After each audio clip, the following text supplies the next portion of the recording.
Hello students. तो जैसा कि आपको पता है, हम एक्सरसाइज 7.1 के 4 क्वेश्चंस कर चुके हैं। तो आज नंबर है क्वेश्चन नंबर 5 का। तो क्वेश्चन नंबर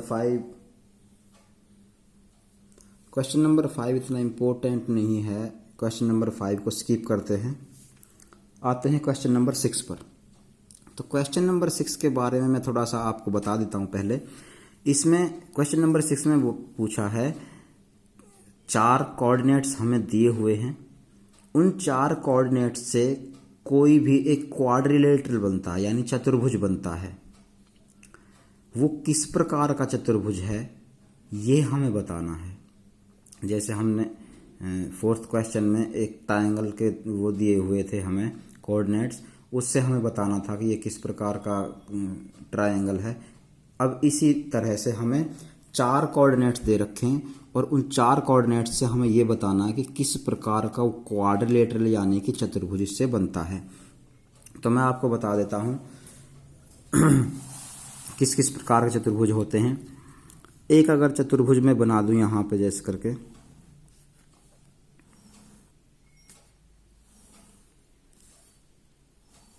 यहाँ पे मैंने एक क्वाड्रिलेटरल बना दिया है।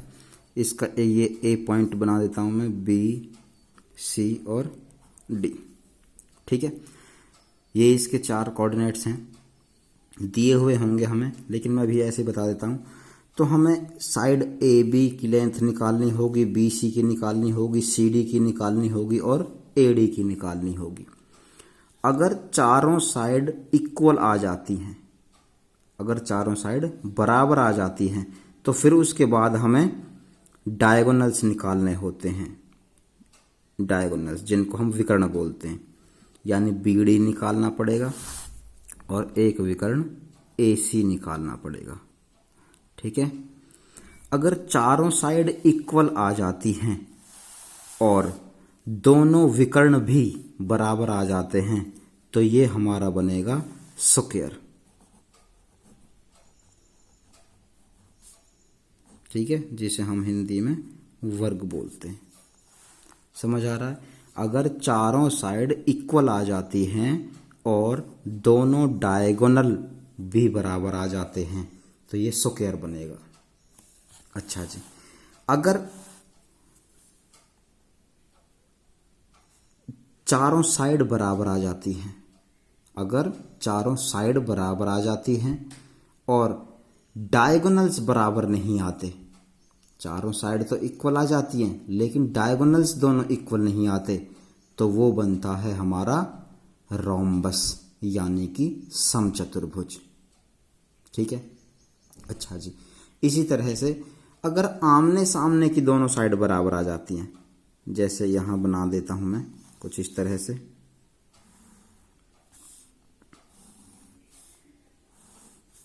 A B C D. मान लो ए बी और सी डी बराबर आ जाती है, सी बी सी और ए डी भी बराबर आ जाती है।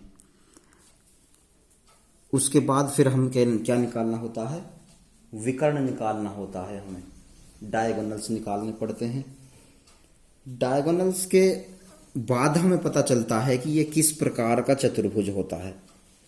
ठीक है, अगर आमने सामने की भुजाएं बराबर आ जाती हैं और डायगोनल्स भी बराबर आ जाते हैं, आमने सामने की भुजाएं बराबर आ जाती हैं और डायगोनल्स भी बराबर आ जाते हैं, तो ये बनेगा हमारा रेक्टेंगल।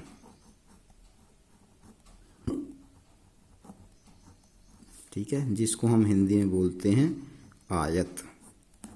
ठीक, अच्छा जी, अगर ऐसा होता है कि आमने सामने की साइड्स तो आ जाती हैं इक्वल, यानी अपोजिट साइड तो इक्वल आ गई, लेकिन विकर्ण बराबर नहीं आते, तो ऐसी कंडीशन में वो क्वाड्रिलेटरल हमारा क्या कहलाएगा?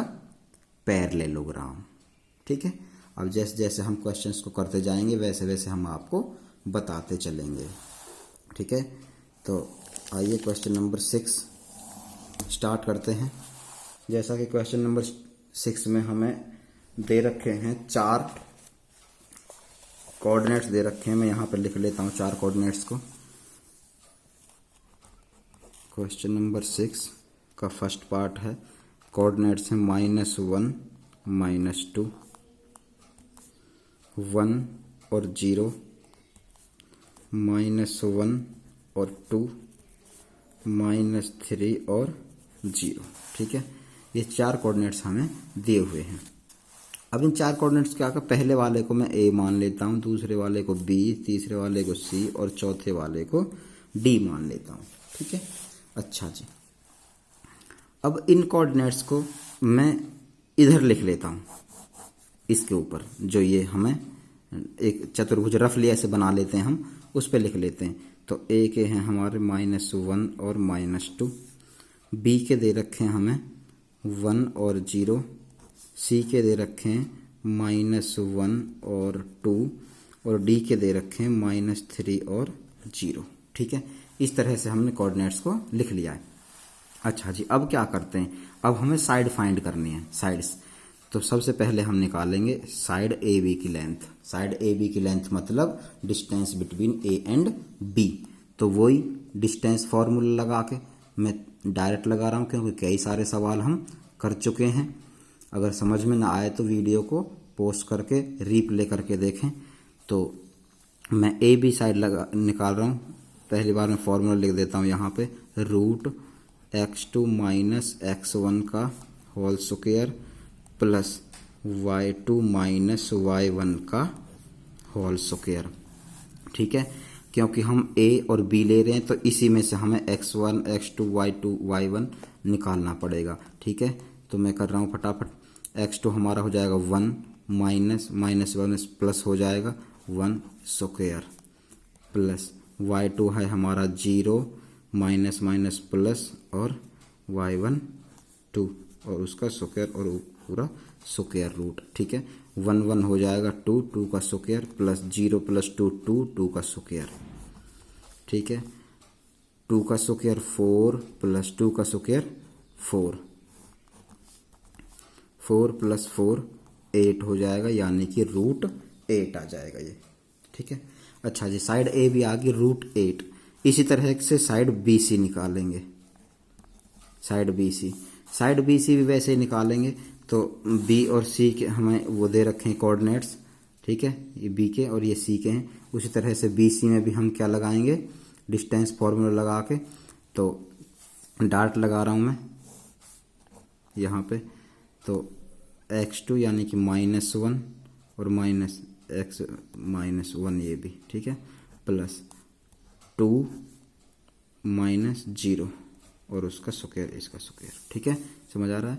-1 माइनस का 2 और उसका स्क्वायर प्लस 2 में से 0 गया तो 2 और उसका स्क्वायर। ठीक है, -2 का स्क्वायर 4 प्लस 2 का स्क्वायर भी 4 और रूट, तो ये आ जाएगा √8। ठीक है, तो ये साइड भी हमारी √8 आ गई है। अब निकालेंगे हम साइड सी डी। तो साइड सी डी भी वैसे निकलनी है। साइड सी डी में हमें दे रखे हैं, यहाँ पर मैं सी और डी के वो लिख लेता हूँ, -1 और 2 -3 और 0। ठीक है, ये मैंने लिख लिए हैं यहाँ पे कोऑर्डिनेट्स। अब हम जब सी डी निकालेंगे तो रूट, ठीक है, -3 प्लस 1 और प्लस 0 -2 और उसका स्क्वायर। ठीक है, -3 प्लस 1, ठीक है, 0 और -2। ठीक है, अब 3 माइनस का 3 है प्लस का 1 है तो माइनस का 2 बचेगा और उसका स्क्वायर। ठीक है, प्लस 0 -2, ये भी -2 का स्क्वायर और उसका रूट। तो -2 का स्क्वायर 4 होगा और यहाँ भी -2 का स्क्वायर 4 होगा, रूट यानी कि रूट आ जाएगा 8। सी डी भी आ जाएगा हमारा √8। उसी तरह से हम निकालेंगे ए डी। अब क्या निकालेंगे हम, ए डी। तो ए डी के भी हमें वो दे रखें, तो √x2 है हमारा -3 माइनस प्लस 1 आ जाएगा प्लस 0 माइनस प्लस 2। ठीक है, ये हमने ए और डी के हिसाब से निकाल रहे हैं। तो ये -3 + 1 माइनस का 2 और उसका स्क्वायर प्लस 0 + 2 2 उसका स्क्वायर, ठीक है। और रूट -2 का स्क्वायर 4 हो जाएगा, +2 का स्क्वायर भी 4 हो जाएगा और रूट यानी कि ये भी आ जाएगा √8। हमारी चारों साइड आ गई √8, ठीक है। ए बी हमारी आई थी √8, बी सी हमारी आई √8, सी डी हमारी आई √8 और ए डी भी आ गई हमारी √8, यानी कि चारों साइड तो हमारी इक्वल आ चुकी हैं। अब चारों साइड इक्वल आने से कुछ नहीं है, हमें डायगोनल्स भी निकालने पड़ते हैं। तो डायगोनल्स कौन से हमारे, देखो हमने यहाँ पे ये ए बी साइड निकाली, ये भी √8 आ गई। बी सी साइड निकाली, वो भी हमारी √8 आ चुकी है। सी डी निकाली थी, वो भी √8 आ गई है और ये भी हमारी √8 ही आ चुके हैं, यानी चारों साइड इक्वल आ गई। अब हमें निकालने डायगोनल्स। तो पहला डायगोनल ए सी है, तो हम ए सी निकालेंगे। तो ए और सी के हम कोऑर्डिनेट्स लेंगे, ए और सी को। तो यहाँ पे मैं लिख रहा हूँ, ठीक है। ए और सी के कोऑर्डिनेट्स लेकर के हम डायगोनल ए सी निकालेंगे। तो यहाँ पर लिखेंगे ए सी, वही डिस्टेंस फॉर्मूला लगा के ए और सी के कोऑर्डिनेट्स लेकर के। तो -1 +1 और उसका स्क्वायर +2 +2 और उसका स्क्वायर, ठीक है। तो 1 1 ये तो 0 हो जाएगा, क्योंकि -1 +1 0, ये तो 0 हो जाएगा। 2 2 4 और उसका स्क्वायर, अच्छा जी, ये 0 तो 4 का स्क्वायर 16 और उसका रूट यानी कि ये आ जाएगा 4। तो डायगोनल ए सी तो हमारा आ गया 4, ठीक है। अब डायगोनल निकालेंगे बी डी, अब डायगोनल बी डी निकालेंगे। तो बी और डी के कोऑर्डिनेट्स लेके डायगोनल बी डी निकालेंगे हम। यहाँ पे लिख लेते हैं बी डी, ठीक है। डायगोनल बी डी, तो रूट बी डी के मैं ले रहा हूँ -3 और -1 + 0 + 0, इसका स्क्वायर इसका भी स्क्वायर, ठीक है। अच्छा जी, अब क्या करते हैं, ये हो जाएगा -4 का स्क्वायर + 0 0, ये तो 0 ही हो जाएगा, ठीक है। और उसका रूट, तो -4 का स्क्वायर 16 और उसका रूट, और 16 का हो जाएगा 4, यानी कि हमारा डायगोनल ये भी 4 आ गया ए सी भी, और ये भी 4 आ गया, यानी दोनों डायगोनल बराबर आ चुके हैं।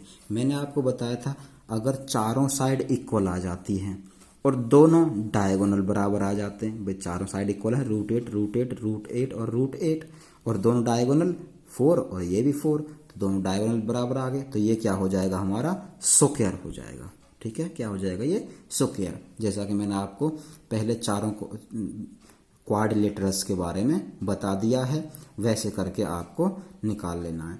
तो 6 पॉइंट के 6 क्वेश्चंस के 2 पार्ट बचे हुए हैं, वो आपको करने हैं। बिल्कुल आपको इसी तरह करने हैं। पहले ए बी साइड निकालनी है, फिर बी सी निकालनी है, फिर सी डी निकालनी है, फिर ए डी निकालनी है, ठीक है। जिस तरह भी आएंगी साइड्स निकल के, वैसे आपको डिसाइड कर लेना है कि ये किस तरह का क्वाड्रिलेटरल है। 4 तरह के क्वाड्रिलेटरल के बारे में मैं आपको पहले ही बता चुका हूँ क्वेश्चन कराने से पहले, ठीक है। तो उसी तरह से आप उसको डिसाइड कर लोगे कि ये किस तरह का क्वाड्रिलेटरल है। तो आइए अब बढ़ते हैं हम क्वेश्चन नंबर 7 की तरफ। क्वेश्चन नंबर 7 में क्या लिखा है, क्वेश्चन नंबर 7 में कह रहा है हमें कि एक्स अक्ष पर, यानी कि एक्स एक्सिस पर वह पॉइंट हमें बताना है जो 2 -5 और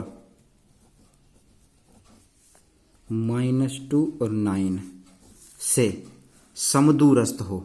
समदूरस्थ का मतलब होता है सेम डिस्टेंस पर, इक्वी डिस्टेंस, ठीक है। तो इक्वी डिस्टेंस हमें बताना है।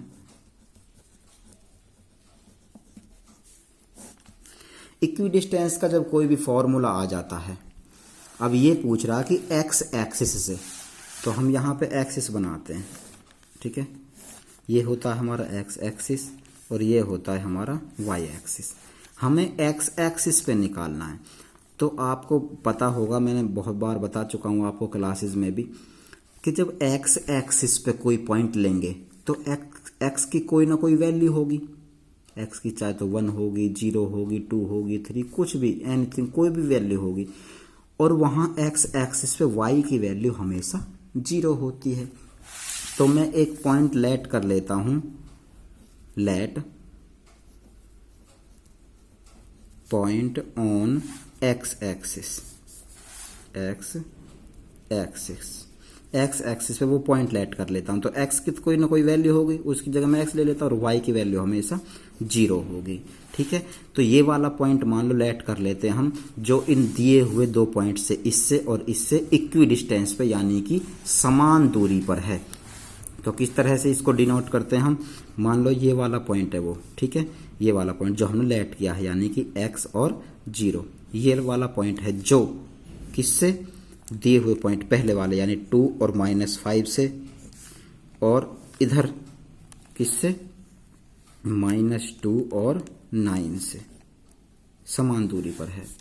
यानी कि जो ये वाला पॉइंट है ना, ये वाला जो हमने लेट किया है एक्स एक्सिस पे, ये वाला पॉइंट इससे भी और इससे भी बराबर के डिस्टेंस पे है।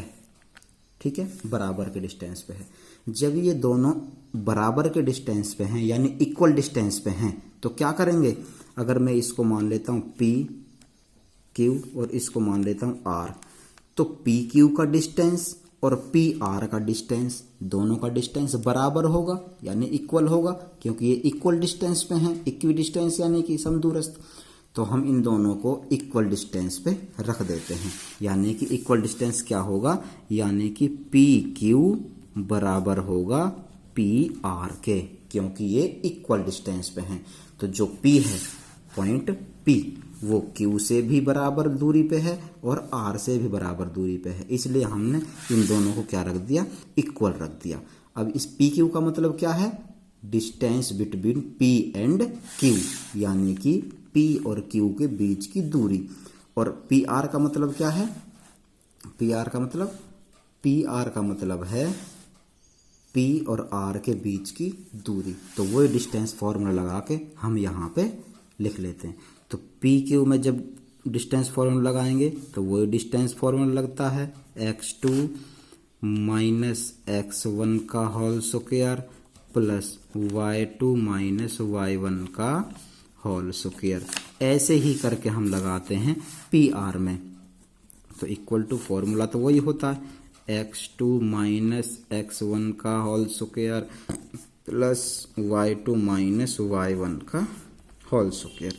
ठीक है, अच्छा जी, ये हमने जो फॉर्मूला लगाया है ये पी क्यू के लिए है। तो हम पॉइंट कौन से लेंगे यहाँ पे हम पी और क्यू के पॉइंट्स लेंगे। ठीक है, हमने यहाँ पे ये पॉइंट ले रखे हैं ये वाले, तो P और Q के बीच का डिस्टेंस निकालेंगे तो हम पॉइंट्स P वाले और Q वाले ही लेंगे। ठीक है, और जब हम P R के बीच का डिस्टेंस निकालेंगे तो पॉइंट्स P और R वाले लेंगे, ये ध्यान रहे आपको। ठीक है, तो अब हम यहाँ पे P Q का निकाल रहे हैं इधर में, तो P और Q वाले लेंगे। तो P और Q वाले मैंने अभी आपको यहाँ दिखा दिए हैं। ठीक है, उसी हिसाब से हमें यहाँ पे लेने हैं। तो पी क्यू को यूज़ करते हुए तो Q हमारा है, पी क्यू में हम यूज़ करेंगे तो ये आ जाएगा x माइनस 2। ठीक है, x माइनस 2 का स्क्वायर प्लस 0 माइनस 5 का होल स्क्वायर। ठीक है जी, आप यहाँ पॉइंट्स देख लेना, ये रहे पॉइंट्स P और Q के, इन दोनों को यूज़ करके मैंने ये फॉर्मूले में वैल्यूज़ पुट कर दी हैं। ठीक है, अच्छा जी, अब यहाँ पे क्योंकि ये पी आर के लिए है, ये वाला पी आर के लिए है, तो यहाँ पे P और R दोनों पॉइंट्स लेंगे।